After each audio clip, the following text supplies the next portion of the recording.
ఉన్న బంగారాన్ని విడిపించి ఆ రోజు ఆన్లైన్ రేటుకే మేము కొంటాం. Sharma gold company.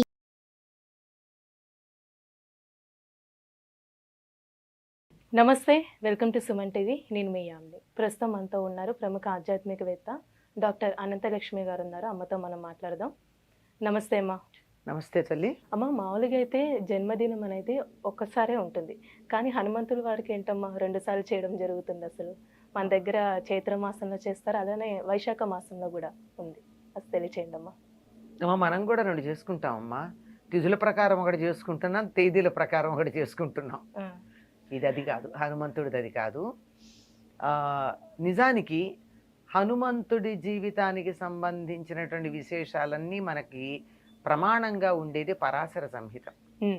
పరాశర సంహితలో హనుమంతుడు వైశాఖ బహుళ దశమి మందవారం అంటే శనివారం నాడు పుట్టినట్టుగా చెప్పబడింది.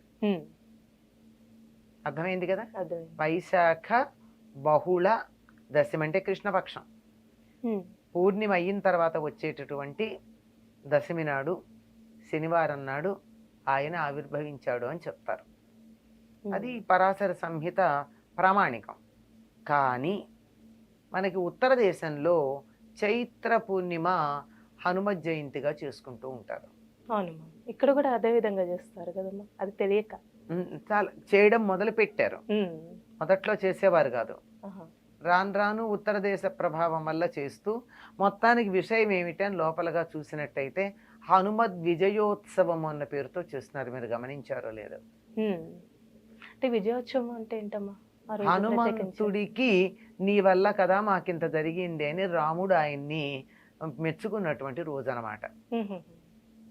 చైత్రమాసంలో తిరిగి వచ్చిన తర్వాత నవమి నాడు ఈయనకి పట్టాభిషేకం ముహూర్తం పెడితే ఆ రోజు కదా పట్టభంగం అయ్యి అరణ్యవాసానికి వెళ్ళాడు. మళ్ళీ వచ్చేటప్పటికి ఆ రోజుకు తిరిగి రాకపోతే నేను ప్రాయోపవేశం చేస్తానంటే హుటాహుటిన బయలుదేరి రాముడు వచ్చాడు. నవమి కల్లా తిరిగి వచ్చాక పట్టాభిషేకం ఆ తర్వాత చేయడం జరిగింది. ఈ పట్టాభిషేకం అయిన తర్వాత ఒక్కొక్కళ్ళని రాముడు సన్మానించటం మొదలుపెట్టాడు. అలా సన్మానించిన దాంట్లో చిట్ట చివరికి అందరికన్నా నీకు ఎవరు ఇష్టమైనటువంటి వాళ్ళు చెప్పు, వాళ్ళకి ఇవ్వు హారం అని చెప్పి రాముడు ఒక ముత్యాల దండనిస్తే సీతాదేవి ఒక్కసారి ఆలోచించి హనుమకి ఇచ్చింది. అంటే అందరికన్నా తనని ఉద్ధరించినటువంటి వాడు హనుమ అన్న ఉద్దేశంతో రాముడు కూడా అంతే అందరికి అన్ని రకాలైనటువంటి సన్మానాలు బహుమానాలు ఇచ్చి హనుమని మాత్రం నేను నీకు ఏమిచ్చినా సరిపోదు అని చెప్పి కౌగిలించుకుంటాడు. అలా హనుమంతుణ్ణి గౌరవించిన రోజు అని కొంతమంది చెప్తారు. ఈ విజయోత్సవంగా ఇలా రకరకాలుగా ఈ రోజును చేసుకుంటారు. ఏదో వంకన హనుమంతుడిని పూజించుకోవడం మంచిదే కదమ్మా. అంతే కదమ్మా, అది సంగతి. ఇప్పుడు వైశాఖ మాసంలో వచ్చే ఆంజనేయ స్వామి గురించి అంటే జన్మదినం, అది ఆ రోజు పుట్టినట్టేనమ్మా? అది మనకి పరాశర సంహితలో స్పష్టంగా ఉందమ్మా. అది వైశాఖ బహుళ అంటే పౌర్ణమి వెళ్ళాక కృష్ణపక్షంలో ఉండే దశమి నాడు పూర్వభాద్ర నక్షత్రంలో హనుమ ఆవిర్భవించాడు అని చెప్పారు. అదే తప్పనిసరిగా అక్కడే అందులో ఉన్నది, దాన్ని మనం ప్రమాణంగా తీసుకుంటూ ఉంటాం.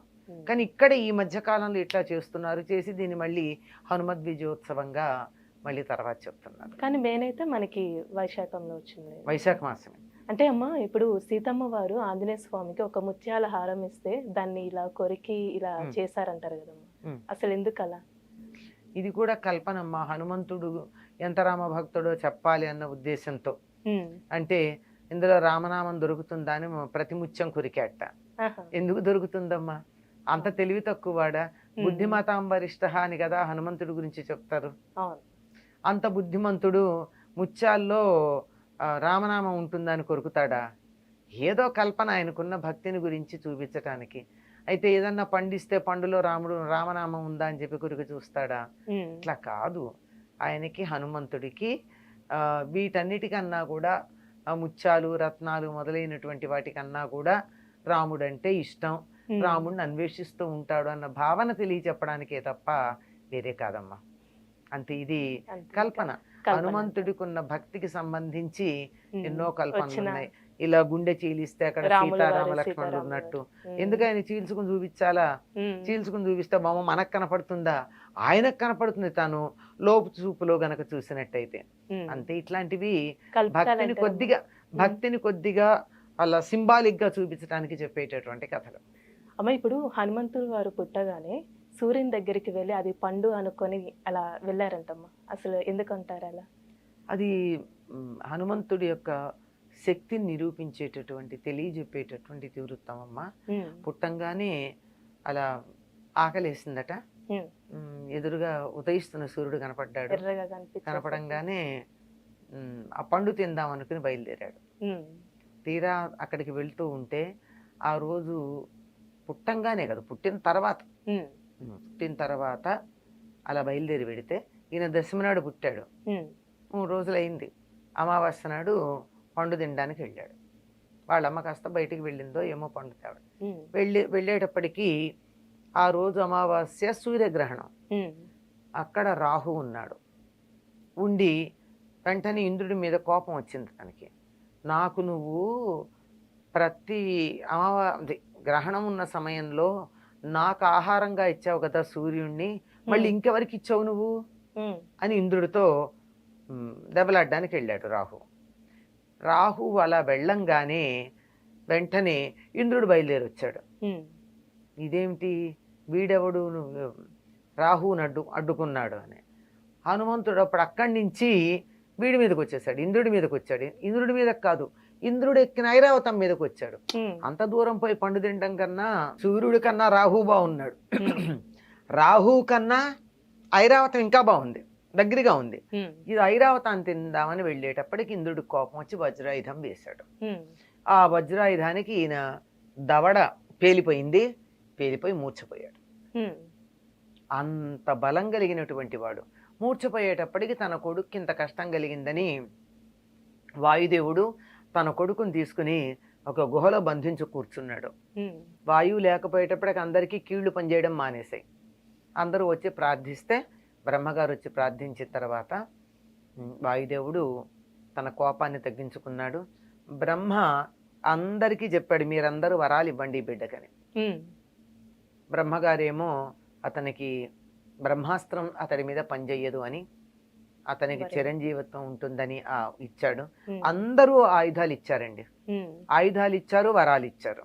అందువల్ల అతనికి సుఖమే కలిగింది. అంత బలం కలిగిన వాడు. సూర్యుడు ఏం చేశాడంటే, ఈ పిల్లవాడు చదువుకునే వయసు వచ్చిన తర్వాత నేను నీకు చదువు నేర్పిస్తా అన్నాడు.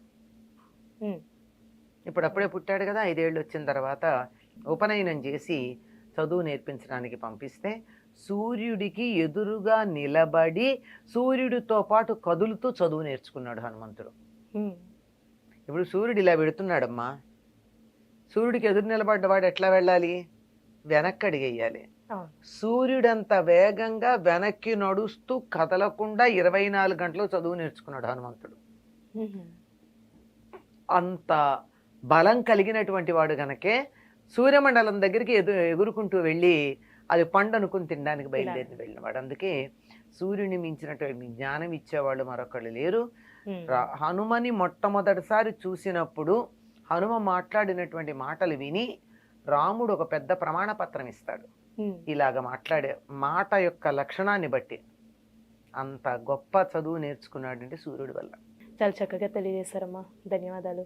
నమస్తే అమ్మా. సుమన్ టీవీలో మీ పర్సనల్ అండ్ బిజినెస్ ప్రమోషన్స్ కోసం కింది నెంబర్కి కాంటాక్ట్ చేయండి.